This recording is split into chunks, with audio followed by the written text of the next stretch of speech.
Everyone is looking for answers. What's really going on with Karen and Zach? I'm getting so fed up with all of this. Aaron needs to give it up. I mean, in the next promo for episode 7, look, what's really going on between Karen and Zach? What is this hold that he has on her? Bro, it's season 6. We're in over 100 episodes. If you don't know this by now, I don't know what to tell you, man. It all started when you caught them having that quickie in Karen's office, and Karen has not been the same since. And the fact that you can't recognize that she will never completely get over Zach is beyond me. We went through this whole dinner letter reading ceremony bullshit in season 5, where even her letter to you, Aaron, was taking jabs at Zach, and she pretty much said, Zach messed me up so emotionally, I don't feel like I can ever give my heart to anyone else. And that should have been your signal right there to understand, but you decided, I am going to stay to help you heal and whatnot. Simping. I love you, Karen. So, I mean, I have no pity. I mean, my pity tank, or my, reservoir of pity has been dry with Aaron for quite a while now. I mean, the fact that he is still trying to win Karen over makes no sense at all. I mean, last week, I still love you, right? Thank you. Wow. Then he's getting up to leave and Karen goes, drive safe. And I'm like, if that doesn't tell you she's not in, I ain't gonna hold you guys. I ain't gonna hold you. There was a girl I was talking to about a couple weeks ago, and she literally ghosted me for like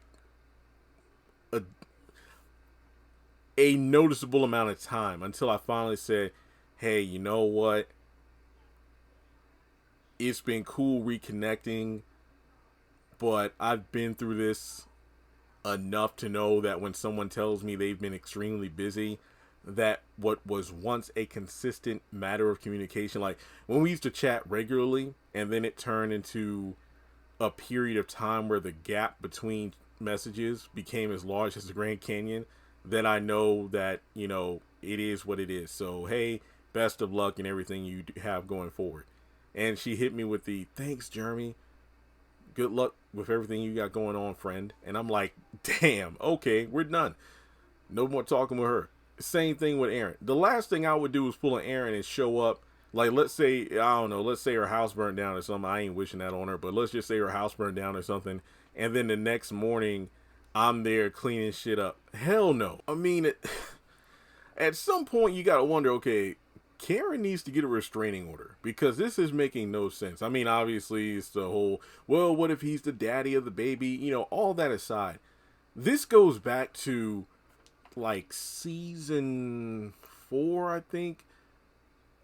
Back when Aaron was on his whole thing about, oh, you know what, Karen, I understand you just got to have a long relationship, so, you don't want to move on yet. You don't know what you want because, you're still having feelings for your ex, and it makes sense. So I'm going to back off and give you the space you need. But then in the very next episode, he's sending flowers and calling her saying, look, I spoke to God and he told me I'm the one for you and you're the one for me. And it's like, bro, you're not getting it. I mean, there's kind of the thing between, a woman who just wants attention versus a woman who, or a guy who's like, he needs to respect boundaries. And I feel like Aaron is showing he's not a good dude because he's not respecting the boundaries that Karen has placed. I mean, hell, how many times has Pam or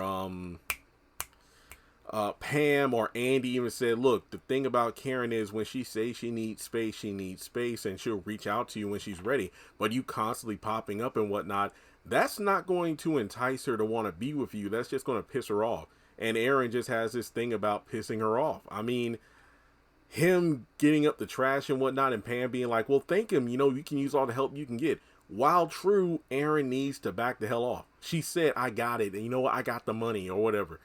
Leave her be. It's just ridiculous. I mean, I just want to know what is going on through his head. It's just, with Gary, you can understand as to whole he doesn't want to lose to anybody else. Like Andy's mind. It's stupid, but you can understand it. Aaron, I don't know why the hell he's constantly doing what he's doing. I mean, it must be trying to win over Zach, but I don't know what. Aaron deserves better. I feel like that's the best way to put it. Same thing with Preston and Danny, but that's another thing.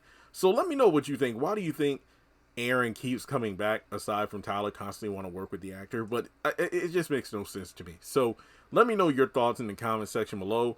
Looking like he's, about to take a walk on the moon in that suit. Like and subscribe, and I'll catch you on the next one.